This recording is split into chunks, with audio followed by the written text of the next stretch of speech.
Hello student, তোমরা যারা ক্যালকাটা ইউনিভার্সিটির আন্ডারে 6 সেমিস্টারের ছাত্রছাত্রী আছো এবং তোমাদের রাষ্ট্রবিজ্ঞান সাবজেক্টে অনার্স আছে এবং তোমাদের ডিএসসি বি3 পেপার আছে, তোমাদের জন্য আজকে ক্লাসটা খুবই গুরুত্বপূর্ণ। আজকে ক্লাসে তোমাদের দুটি 15 নম্বরের প্রশ্নের উত্তর নিয়ে আলোচনা করব। আশা রাখি এই দুটো প্রশ্নের মধ্যে থেকে তোমরা একটি প্রশ্ন পরীক্ষায় অতি অবশ্যই কমন পাবে। প্রথম প্রশ্ন যেটা আছে দেখো, 2023 সালে পরীক্ষায় এসেছিল। প্রশ্নটা আছে, তুমি কি মনে করো যে বিশ্বায়নের যুগে নাগরিকত্বের গুরুত্ব কমে যাচ্ছে? ব্যাখ্যা করো। এই প্রশ্নের উত্তরটা কিভাবে গুছিয়ে লিখবে তোমরা দেখে নাও। প্রথমেই তোমাদের একটা ইন্ট্রোডাকশন অর্থাৎ ভূমিকা লিখতে হবে। সেখানে কি লিখবে? বিশ্বায়ন হলো এমন একটি প্রক্রিয়া যা বিশ্বব্যাপী অর্থনৈতিক, রাজনৈতিক, সাংস্কৃতিক এবং প্রযুক্তিগত অন্তর সংযোগের মাত্রা ও গভীরতা বাড়িয়ে দিয়েছে। এই প্রক্রিয়ায় রাষ্ট্রের ভূমিকা নতুনভাবে মূল্যায়নের দাবি তুলেছে। নাগরিকত্ব মূলত রাষ্ট্র ও নাগরিকের মধ্যেকার সম্পর্কের নির্ধারক, যার মাধ্যমে অধিকার, দায়িত্ব এবং পরিচয়ের ধারণা যুক্ত থাকে। কিন্তু বিশ্বায়নের প্রভাবে রাষ্ট্রীয় সীমা, জাতীয় পরিচয় এবং অধিকার বিতরণের ঐতিহ্যবাহী কাঠামো চ্যালেঞ্জের মুখে পড়েছে। এই প্রসঙ্গে প্রশ্ন ওঠে, আজকে বিশ্বায়িত যুগে নাগরিকত্বের গুরুত্ব কি আদৌ কমে যাচ্ছে? একদল বলছে যে কমে যাচ্ছে, কমে যাওয়ার পক্ষে তারা যুক্তি দিচ্ছে, এবং আরেক দল বলছে কমছে না, তাদেরও যুক্তি আছে। আগে যারা বলছে কমে যাচ্ছে তাদের যুক্তি কি আছে দেখো। প্রথম পয়েন্ট এখানে দেখো, রাষ্ট্রের সীমা মুছে যাওয়া এবং সার্বভৌমত্বের সংকট।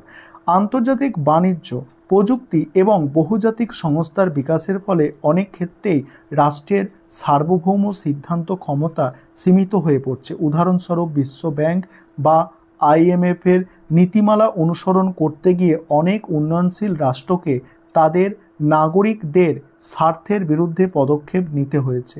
এর ফলে নাগরিকত্বের দ্বারা প্রদত্ত অধিকার ও সুবিধা কমে যেতে পারে। তারপরে কি বলা হচ্ছে দেখো, দ্বিতীয় পয়েন্ট হচ্ছে নাগরিক এবং অনাগরিকদের মধ্যে পার্থক্য ঝাপসা হওয়া। অর্থাৎ বিশ্বায়নের ফলে অভিবাসনের হার বেড়ে যাচ্ছে। অভিবাসন মানে কি? কাজের সূত্রে এক দেশের মানুষ অন্য দেশে যাচ্ছে। আজকের দিনে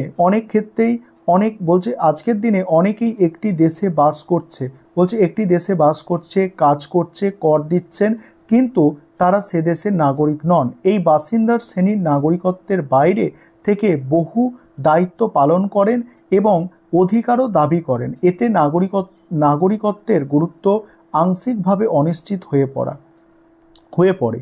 ঠিক আছে। তারপর হচ্ছে সর্বজনীন মানবাধিকারের ধারণা। জাতিসংঘের ঘোষিত মানবাধিকারের সর্বজনীন রূপ অনুযায়ী কিছু অধিকার এমন যা কেবল নাগরিকত্বের ভিত্তিতে নয়, বরং মানুষ হিসাবে সবার প্রাপ্য। এই কারণে নাগরিকত্ব ভিত্তিক অধিকার বন্টন ব্যবস্থা তুলনামূলকভাবে সীমিত মনে হতে পারে। তারপরে কি? পরিবেশ ও বৈষয়িক সমস্যা। জলবায়ুর পরিবর্তন, মহামারী, সন্ত্রাসবাদ, এই ধরনের সমস্যাগুলি কোনো একটি রাষ্ট্রের সীমার মধ্যে সীমাবদ্ধ নয়। এগুলি মোকাবিলায় আন্তর্জাতিক সহযোগিতা অপরিহার্য। এই পরিস্থিতিতে ব্যক্তি কেবল একটি নির্দিষ্ট রাষ্ট্রের নাগরিক না হয়ে বৈষয়িক নাগরিক হিসাবে নিজেদের ভাবতে শুরু করে, যেভাবে জাতীয় পরিচয় গৌণ হয়ে পড়ে। এবার হচ্ছে নাগরিকত্বের গুরুত্ব এখনও অপরিহার্য। অর্থাৎ অনেকে মনে করছে নাগরিকত্বের গুরুত্ব কমছে না, সেটা এখনও বজায় আছে। তারা কি যুক্তি দিচ্ছে দেখে নাও। 1 নম্বর হচ্ছে আইনি অধিকার ও সামাজিক নিরাপত্তা।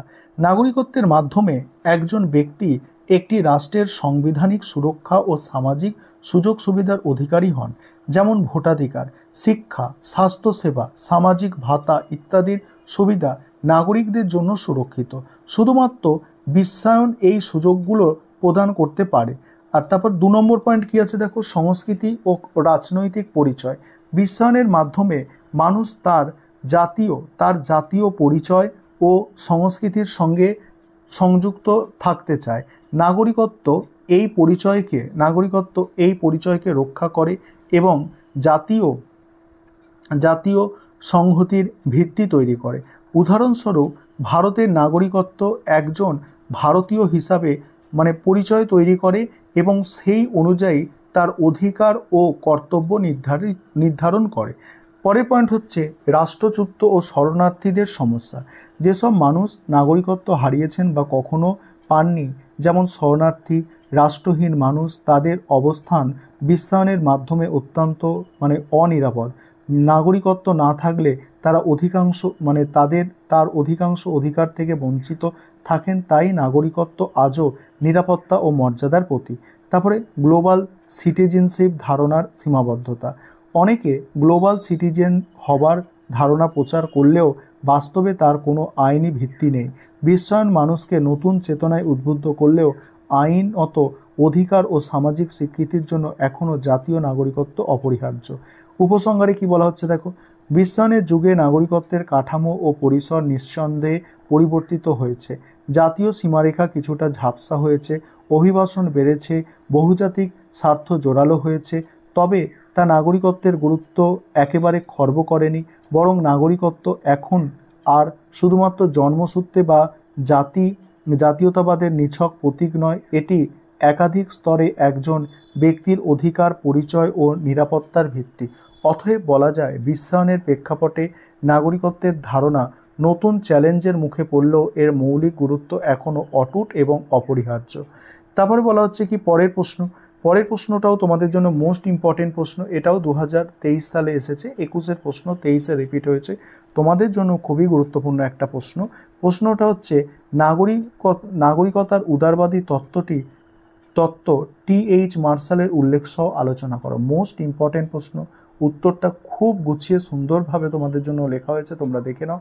আরেকটা বিষয় তোমাদের এখানে বলার আছে, তোমাদের জন্য অনলাইন কোচিং ক্লাস চলছে। তোমরা যদি কোনো সাপোর্ট এখনও নিতে চাও, অবশ্যই তোমরা নিচে যে নম্বর দেখতে পাচ্ছ এই নম্বরে যোগাযোগ করতে পারো।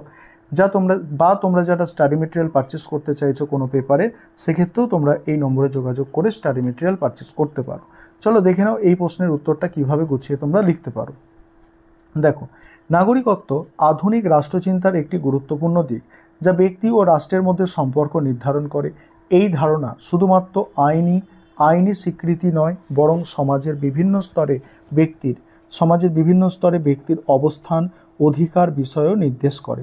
নাগরিকত্বের উদারবাদী তত্ত্ব মূলত ব্যক্তি স্বাধীনতা, সমানাধিকার ও রাষ্ট্রের সঙ্গে পারস্পরিক দায়িত্বের ভিত্তিতে নির্মিত।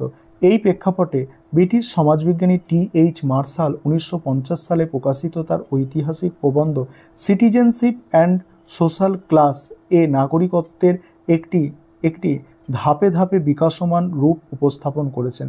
তিনি নাগরিকত্বকে কেবল রাষ্ট্রের সদস্য হিসাবে গণ্য হওয়া নয়, বরং সামাজিক সম্পৃক্ততা, অধিকার এবং মর্যাদার ভিত্তি গড়ে ওঠার একটি প্রক্রিয়া হিসাবে দেখেছেন। টি.এইচ. মার্শালের মতে নাগরিকত্ব একটি ঐতিহাসিক প্রক্রিয়া, যার মধ্যে 3টি মূল উপাদান ধারাবাহিকভাবে বিকশিত হয়েছে: নাগরিক অধিকার, রাজনৈতিক অধিকার এবং সামাজিক অধিকার। প্রথমত, নাগরিক অধিকার হলো সেই মৌলিক স্বাধীনতা ও অধিকার যা ব্যক্তি আইনের দৃষ্টিতে সমান মর্যাদা পায়। এর মধ্যে রয়েছে মত প্রকাশের স্বাধীনতা, সম্পত্তির অধিকার, আইনের আশ্রয় পাওয়ার অধিকার ইত্যাদি। মার্শালের ব্যাখ্যায় এই অধিকারগুলো 18 শতকের ইউরোপে, বিশেষত ইংল্যান্ডে বিকশিত হয়। তখন ব্যক্তির স্বাধীনতা, ব্যক্তিগত সম্পত্তির নিরাপত্তার প্রতি গুরুত্ব দেওয়া হয়, যা মূলত উদারনৈতিক মূল্যবোধের ভিত্তিতে প্রতিষ্ঠিত। দ্বিতীয়ত, রাজনৈতিক অধিকার হলো সেই সব ক্ষমতা যা একজন নাগরিককে রাষ্ট্র পরিচালন প্রক্রিয়ায় অংশগ্রহণের অধিকার দেয়। এর মধ্যে সর্বজনীন ভোটাধিকার, নির্বাচনে প্রতিদ্বন্দ্বিতা করার অধিকার, জনপ্রতিনিধি নির্বাচনের অধিকার প্রভৃতি অন্তর্ভুক্ত। মার্শালের মতে এই অধিকারগুলি 19 শতকে ধীরে ধীরে গঠিত হয় এবং গণতান্ত্রিক রাষ্ট্র ব্যবস্থার বিকাশে তা গুরুত্বপূর্ণ ভূমিকা পালন করে। এই পর্বে রাষ্ট্র শুধু ব্যক্তির নিরাপত্তা রক্ষাকারী নয়, বরং তাকে রাজনৈতিক ক্ষমতায়নের সুযোগ করে দেয়। তৃতীয়ত, সামাজিক অধিকার হলো নাগরিকদের মর্যাদাপূর্ণ জীবনযাপনের অধিকার। এর অন্তর্ভুক্ত শিক্ষা, স্বাস্থ্যসেবা, কর্মসংস্থান, সামাজিক নিরাপত্তা ও ন্যায্য মজুরির মতো অধিকার। মার্শাল মনে করেন এই ধরনের অধিকার 20 শতকে শিল্পায়ন ও কল্যাণমূলক রাষ্ট্রের বিকাশের সঙ্গে গড়ে ওঠে।